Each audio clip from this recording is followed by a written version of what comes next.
آج رات چاند دیکھ کر ایک سورت ضرور پڑھ لو۔ عید الفطر کا چاند مبارک، الوداع ماہ رمضان۔ جس نے یہ سورت پڑھی آج ہی ارب پتی بن جائے گا انشاءاللہ۔ بسم اللہ الرحمن الرحیم۔ عید الفطر کا چاند نظر آتے ہی آپ یہ ایک عمل کر لیجئے گا اور یہ ایک دعا پڑھ لیجئے گا۔ اس کے بعد اپنے گھر کے صحن میں کھڑے ہو کر یا اپنی چھت پر کھڑے ہو کر اوپر آسمان کی طرف چہرہ کر کے آپ آسمان کی طرف ہاتھ اٹھا کر چہرہ آسمان کی طرف کر کے چاند کا تصور کرتے ہوئے اگر چاند نظر آ جائے تب بھی درست ہے، اگر ٹیلی ویژن پر خبر ملے تب بھی درست ہے۔ بس آپ چھت پر کھڑے ہو کر پڑھ کر اور یہ ایک سورت کو 27 بار پڑھ کر اس کے ساتھ اللہ کا ایک اسم مبارک، اللہ کا اسم پاک پڑھ کر اللہ کی بارگاہ سے جو دعا کریں گے انشاءاللہ تعالی ہاتھ چہرے پر پھیرتے ہی اللہ پاک آپ کی دعا کو قبول فرما لے گا۔ جو مانگو گی اللہ تعالیٰ آپ کو عطا فرما دے گا۔ رزق مانگنا چاہتے ہو، عزت مانگنا چاہتے ہو، شہرت مانگنا چاہتے ہو، دولت مانگنا چاہتے ہو، اولاد مانگنا چاہتے ہو، بے روزگاری سے خاتمہ چاہتے ہو، کچھ بھی مانگنا چاہتے ہو، کسی جگہ فتح چاہتے ہو، مقدموں میں فتح چاہتے ہو، لوگوں میں معاشرے میں عزت اور مقام چاہتے ہو، تو بس ضرور آپ اس عمل کو کیجئے گا۔ انشاءاللہ آنے والا سال، اگلے سال، اگلے ماہ رمضان تک، اگلی عید الفطر کے آنے تک، عید الفطر کے چاند آنے تک اللہ تعالیٰ آپ کے گھر کو خوشیوں کا گھر بنا دے گا۔ آپ کی پریشانیاں زندگی سے ختم ہو جائیں گی، آپ کے دکھ ختم ہو جائیں گے، آپ کی مصیبتیں ختم ہو جائیں گی۔ ہر آنے والا دن آپ کے لیے خوشیوں کا دن ہوگا، غموں سے نجات کا دن ہوگا۔ آپ کے لیے اللہ تعالیٰ آسانیاں پیدا فرما دے گا، آپ کی دعائیں قبول ہونا شروع ہو جائیں گی۔ اس عمل کے بعد جب بھی رب کی بارگاہ میں دعا کریں گے، جب بھی کوئی چیز مانگیں گے، کچھ بھی اپنی زبان سے نکالیں گے، اللہ پاک آپ کی دعا کو قبول فرما لے گا۔ سب سے پہلے میں آپ کو بتا دوں، اگر آپ یہ دعا عربی میں پڑھنا چاہتے ہیں عربی میں پڑھ سکتے ہیں، عربی میں نہیں آتی اردو میں بھی اس کا ترجمہ بھی پڑھ سکتے ہیں۔ بس جو میں آپ کو بتا دوں یہ کلمات آپ نے کہہ دینے ہیں۔ سب سے پہلے میں آپ کو یہ دعا اردو میں بتاتا ہوں تاکہ بہت سارے میرے بھائی بہنیں وہ عربی نہیں جانتی، اس لیے اردو میں وہ پڑھیں۔ انشاءاللہ جو اردو میں بھی اس دعا کے الفاظ پڑھ لے گا اللہ تعالیٰ اس کے مقدر کو چمکا دے گا۔ اس چاند کی طرح تمہارا نصیب چمک جائے گا، چاند کی طرح تمہاری قسمت روشن ہو جائے گی، چاند کی طرح تمہاری دنیا روشن ہو جائے گی۔ اس چاند کو غنیمت سمجھے، کیونکہ جب یہ چاند رات آتی ہے اللہ تعالیٰ اپنے فرشتوں سے فرماتا ہے اے فرشتوں آج مزدوروں کی طرح مزدوری دینے کا وقت ہے۔ آج جنہوں نے میری بارگاہ میں پورا ماہ رمضان روزے رکھے، سب کچھ میری وجہ سے ترک کیا، کچھ کھایا پیا نہیں، عبادت کی، ذکر و اذکار کیا، آج بتاؤ میں ان کی مزدوری دینا چاہتا ہوں، یہ جو میری بارگاہ کے مزدور بنے ہوئے تھے۔ اے فرشتو آج میں ان کو دینا چاہتا ہوں۔ اور فرشتے اللہ کی بارگاہ میں عرض کرتے ہیں باری تعالیٰ آج اپنے بندوں کو کیا دینا چاہتے ہیں؟ اللہ پاک فرماتا ہے میرے فرشتوں گواہ ہو جاؤ، میں نے اپنے بندوں کو بخش دیا۔ آج رات میرے بندوں کو جو مجھ سے مانگیں گے، جو میری بارگاہ میں سوال کریں گے، وہ دولت کا ہو، وہ اولاد کا ہو، عزت کا ہو، شہرت کا ہو، دنیا میں گاڑی مانگنا چاہتے ہو، گھر مانگنا چاہتے ہیں، بنگلہ مانگنا چاہتے ہیں، اپنا مستقبل چاہتے ہو، اولاد کا مستقبل چاہتے ہو، امتحان میں کامیابی چاہتے ہو، دنیا میں جو کچھ مانگنا چاہتے ہو، آج کی رات اللہ کی بارگاہ میں ہاتھ اٹھا کر جو طریقہ بتا دیا اسی طریقے کے مطابق مانگے۔ آج خالی نہیں لوٹایا جائے گا، آج رب خود فرماتا ہے جو مانگو گے تمہیں عطا فرما دوں گا۔ میں آپ کو بتاتا چلوں ہر رمضان کی رات اللہ تعالیٰ 70,000 لوگوں کی بخشش فرماتا ہے، اور جب یہ چاند رات آتی ہے جتنے ماہ رمضان میں لوگوں کی بخشش ہوتی ہے اللہ تعالیٰ ان تمام کی تعداد کے برابر اس رات کے اندر بخشش فرما دیتا ہے، لوگوں کو اجرت عطا فرماتا ہے۔ آپ کسی کے ہاں مزدوری کرتے ہیں، کام کرتے ہیں، وہ شخص بھی آپ کو اجرت دیتا ہے۔ اب جب آپ نے اللہ کے احکامات کی پیروی کی، ماہ رمضان کے روزے رکھے، اب دیکھیے تو رب تمام سے بڑھ کر اجرت عطا فرمانے والا ہے، سب سے اعلیٰ دینے والا ہے۔ اس لیے رب کی بارگاہ سے سوال کیجئے گا، صرف چند ٹکے نہ مانگیے گا، دنیا کائنات کی ساری نعمتیں رب کی بارگاہ میں مانگ لیجئے گا، کیونکہ وہ ان اللہ علی کل شیء قدیر ہے، ہر چیز پر اس کی قدرت ہے۔ الحمدللہ رب العالمین، تمام جہانوں کا وہ رب ہے، تمام جہانوں کا وہ پالنے والا ہے۔ وہ تو جناب محترم کو بھی رزق عطا فرماتا ہے، تو جو آپ اشرف المخلوقات ہیں، جو آپ حضور کی امت ہیں، اس لیے آپ مانگیں گے تو رب کیسے نہیں عطا فرمائے گا۔ بس ہمیں مانگنے کا طریقہ نہیں آتا، مانگنے کا سلیقہ نہیں آتا۔ جب ہمیں مانگنے کا طریقہ آ جائے گا تو پھر اسی وقت رب کی بارگاہ سے جو بھی مانگا جائے گا رب فوراً عطا فرما دے گا۔ محترم ناظرین، اللہ تبارک و تعالیٰ نے انسان کو مٹی سے بنا کر اشرف المخلوقات کا لقب دیا، سوچنے اور سمجھنے کے لیے اسے عقل و شعور کی نعمت سے نوازا، دیکھنے اور سننے، چکھنے، سونگھنے اور لذت و تکلیف محسوس کرنے کے لیے حواس خمسہ جیسے اعضاء سے مزین کیا، راہ حق دکھانے اور بتانے کے لیے انبیاء اکرام علیہم السلام کا عظیم الشان سلسلہ جاری فرمایا، انہی آیات بینات اور معجزات سے مالا مال کیا۔ انبیاء اور رسول علیہم السلام سے اولاد آدم کو ان کے خالق و مالک کی بندگی اور اطاعت کی طرف بلایا۔ جن بندگان الہی نے اللہ کی دعوت پر لبیک کہی اور اسے قبول کیا، خالق کائنات نے انہیں سعادت مندی اور نجات ابدی کا پروانہ عطا کیا، اور جن افراد نے ان کی دعوت سے سرتابی کی اور طغیان و عصیان کا مظاہرہ کیا، رب ذوالجلال نے انہیں راندہ درگاہ اور اتباع و عقاب کا نمونہ بنا دیا۔ سلسلہ نبوت کی آخری کڑی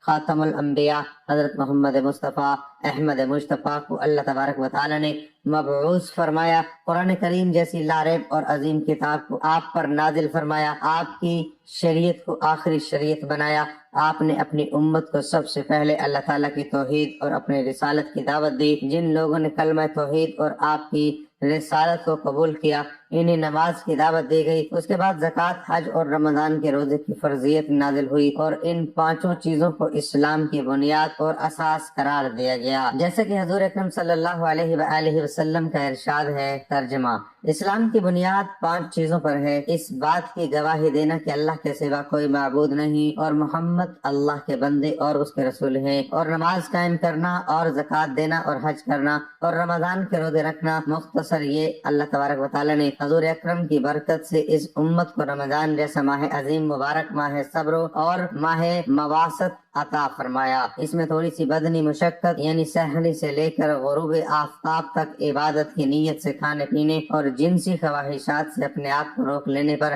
اللہ تعالیٰ نے انہیں بہت سے انعامات، برکات، ہدایہ اور عطایا سے نوازا ہے، مثلا رزق کی زیادتی، گناہوں سے مغفرت، جہنم سے آزادی، جنت کا حصول۔ روزے دار کی منہ کی بو اللہ تعالیٰ کے نزدیک مشک و عنبر سے زیادہ پسندیدہ ہونا، سارا دن مچھلیوں کا ان کے لیے استغفار کرنا، جنت کا ان کے لیے سجایا جانا، سرکش شیاطین کا قید کیا جانا، رمضان کی آخری رات میں روزے داروں کی مغفرت کیا جانا، اللہ تبارک و تعالیٰ کا روزے دار کی طرف متوجہ ہونا اور اپنی رحمت خاصہ کا نزول فرمانا، اللہ تعالیٰ کا خطاؤں کو معاف فرمانا، روزے داروں کے دعاؤں کو قبول ہونا، اللہ تعالیٰ کا اپنے روزے دار بندوں کی وجہ سے ملائکہ پر فخر فرمانا، روزے کا گناہوں اور جہنم سے ڈھال بننا، رمضان میں ایک نفل کا ثواب فرض کے برابر اور ایک فرض کا ثواب عام دنوں کے اعتبار سے 70 فرائض کے برابر ہونا، اسی طرح عام عبادات میں ایک عمل کا ثواب 10 گنا سے لے کر 700 تک، اور خاص طور پر شب قدر کی عبادت کا ثواب 1000 مہینوں سے افضل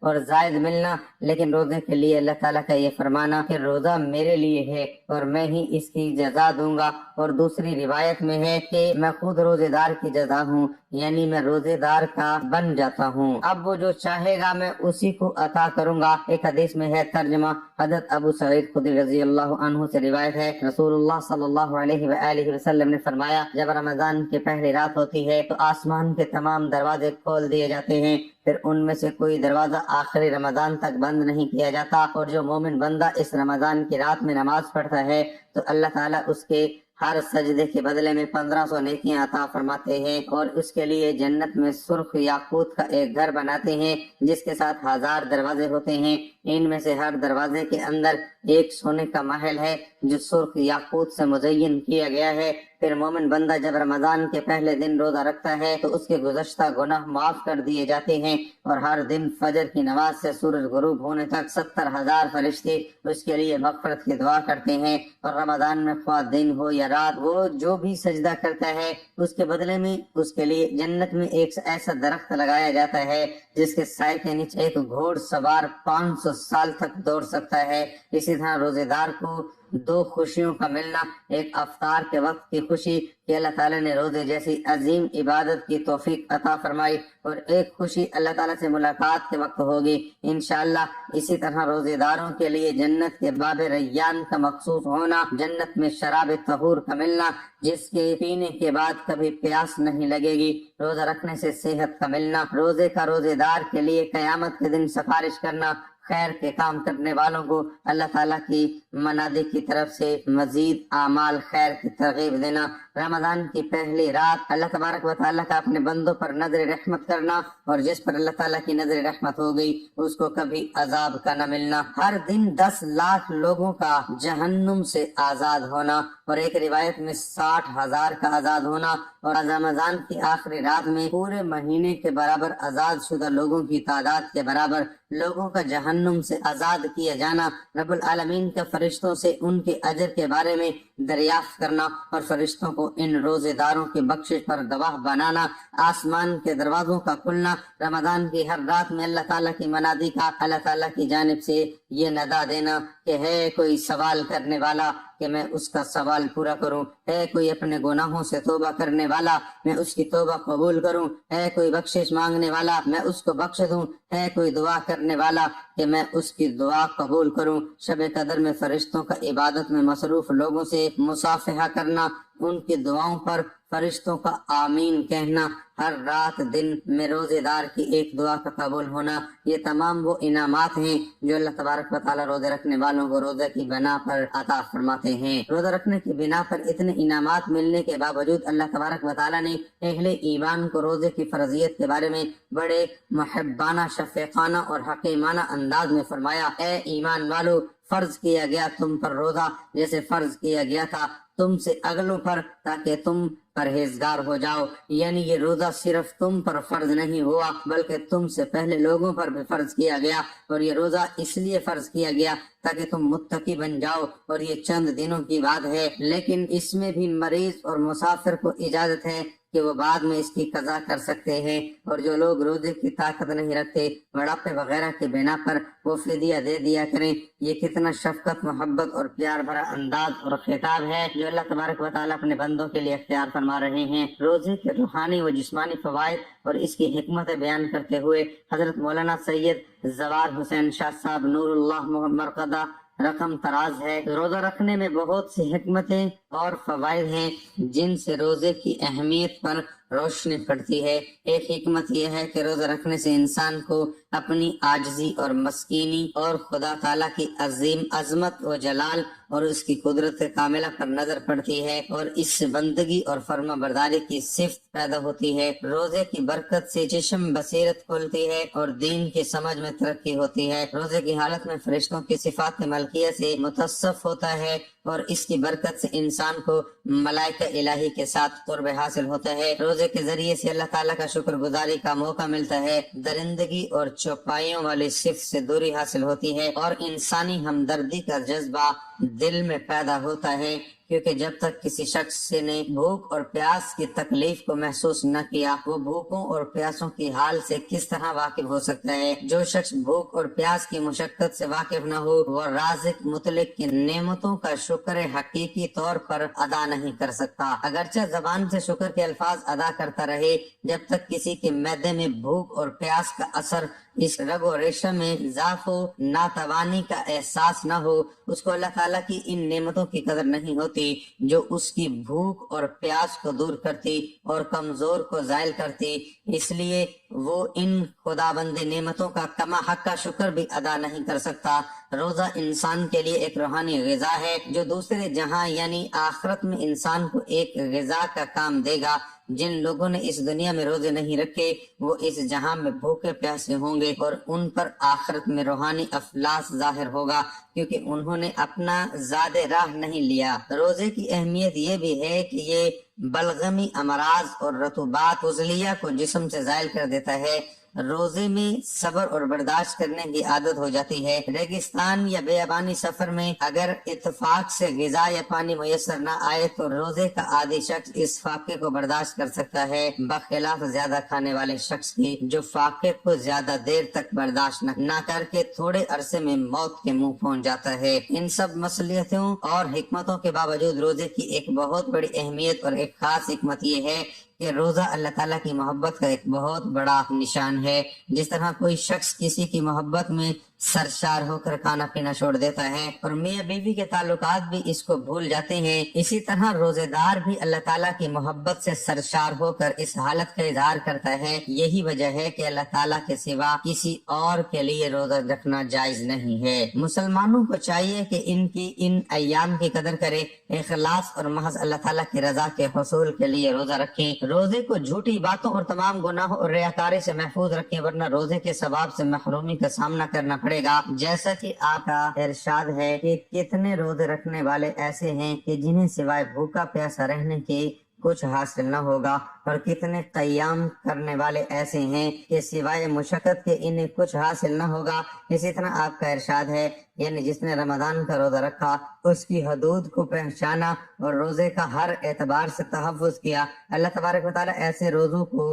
گزشتہ گناہوں کے لیے کفارہ بنا دیں گے۔ مسلمان خواہ مرد ہو یا عورت بغیر عذر شرعی کی کسی روزے کی قضا نہ کریں۔ اس لیے آپ نے ارشاد فرمایا، یعنی جس نے رمضان کا ایک روزہ بغیر کسی رخصت اور بیماری کے چھوڑ دیا، ساری زندگی وہ روزے رکھتا رہے، اس ایک روزے کا ثواب اسے نہیں مل سکتا۔ روزہ خواہ فرض ہو یا نفل، اس میں کوئی ایسی خاص بات تو ضرور ہے کہ جس کی بنا پر آپ بار بار اس کی تاکید فرما رہے ہیں اور فرماتے ہیں کہ اس کے مثل اور اس کے برابر کوئی عبادت نہیں۔ جیسا کہ حضرت ابو امامہ رضی اللہ عنہ سے روایت ہے کہ میں نے عرض کیا، اے اللہ کے رسول، مجھے کوئی ایسا عمل بتلائیے کہ جس کی بنا پر مجھے جنت کا داخلہ مل جائے۔ آپ نے فرمایا، روزوں کو لازم پکڑو، اس کے برابر کوئی عمل نہیں ہو سکتا۔ صحابہ رضی اللہ عنہم فرماتے ہیں، میں نے دوبارہ یہی سوال کیا، آپ نے ہر مرتبہ یہی فرمایا، روزوں کو لازم پکڑو، اس کے برابر کوئی عمل نہیں ہو سکتا۔ حضرت ابو امامہ رضی اللہ عنہ نے اس پر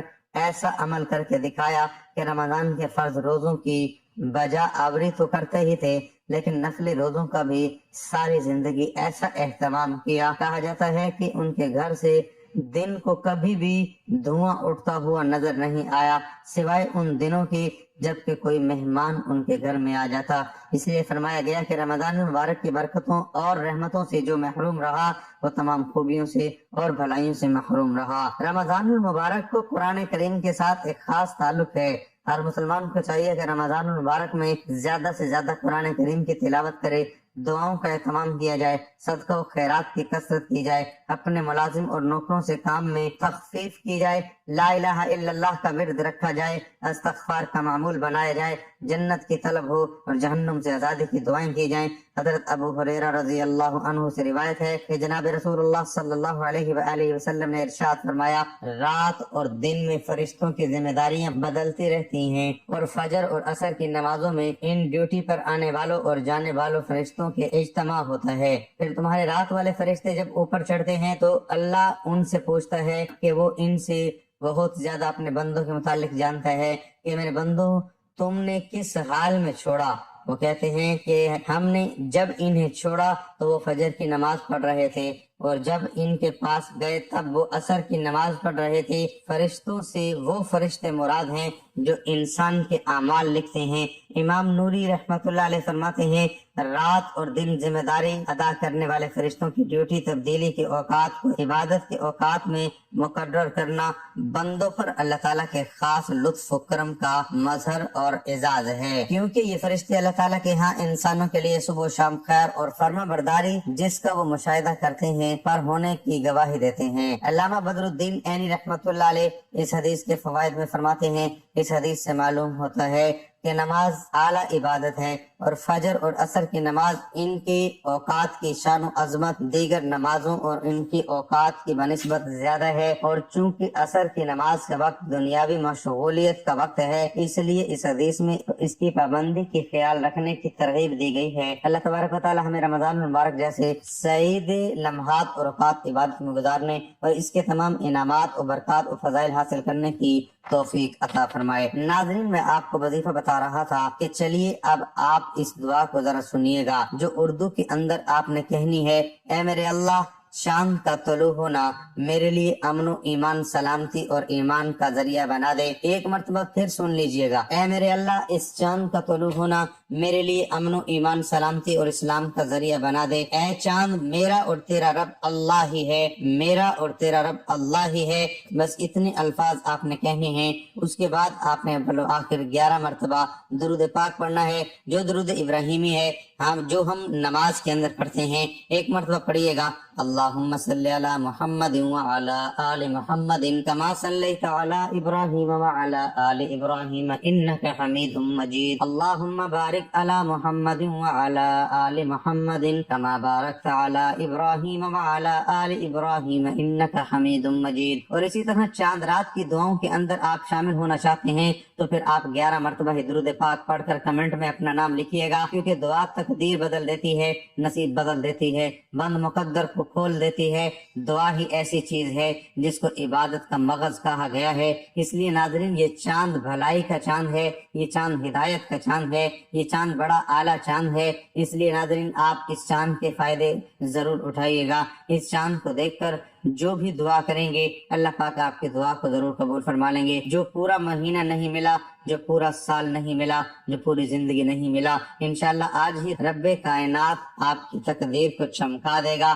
آج خیر کا سوال کیجئے گا، تقدیر کے شر سے بچنے کا سوال کیجئے گا، برے انجام سے پناہ مانگیے گا، اللہ پاک آپ کا پورا سال بہتر فرمائے گا۔ آپ نے یہ دعا پڑھنے کے بعد اول و آخر 11 مرتبہ درود پاک پڑھنا ہے۔ اس کے بعد اللہ پاک کا ایک اسم ہے، اس کو آپ نے 100 مرتبہ پڑھنا ہے۔ بس اتنا سا کام آپ کر لیں، انشاءاللہ رب آپ کے لیے غنا کے دروازے کھول دے گا۔ غنا کا مطلب اللہ پاک غنا فرما دے گا، غنا کا مطلب اللہ پاک غنی فرما دے گا۔ آپ کے رزق میں اتنی وسعت پیدا فرما دے گا کہ کبھی آپ کو رزق کی تنگی نہیں آئے گی، کبھی رزق کے حوالے سے پریشانی نہیں آئے گی، قرض نہیں اٹھانا پڑے گا، اگر مقروض ہوں گے تو قرض اتر جائے گا، بیمار ہیں تو رب صحت عطا فرما دے گا، جس کے لیے بھی دعا کریں گے اللہ پوری فرما دے گا۔ اور پوری صورت یہ ہے، بسم اللہ الرحمن الرحیم، انا انزلناہ فی لیلۃ القدر وما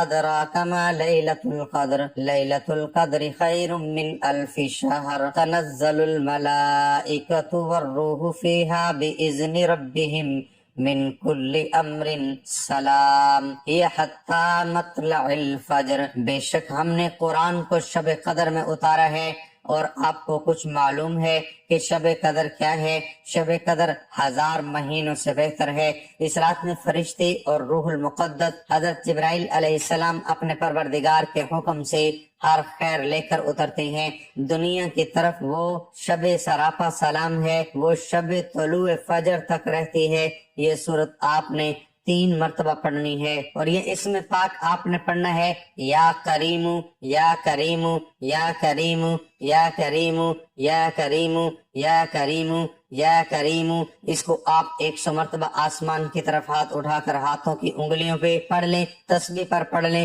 بس آسمان کی طرف ہاتھ اٹھا کر چہرہ بھی آسمان کی طرف کر کے آپ نے پڑھنے کے بعد ہاتھوں کو چہرے پر پھیر لینا ہے۔ انشاءاللہ چہرے پر پھیرتے ہی رب کائنات آپ کا مقدر اور تقدیر چمکا دے گا، چاند کی طرح چمک جائیں گے، چاند کی طرح روشن ہو جائیں گے۔ انشاءاللہ تعالی جو نہیں ملا آج وہ بھی رب کی بارگاہ سے ضرور عطا کر دیا جائے گا انشاءاللہ۔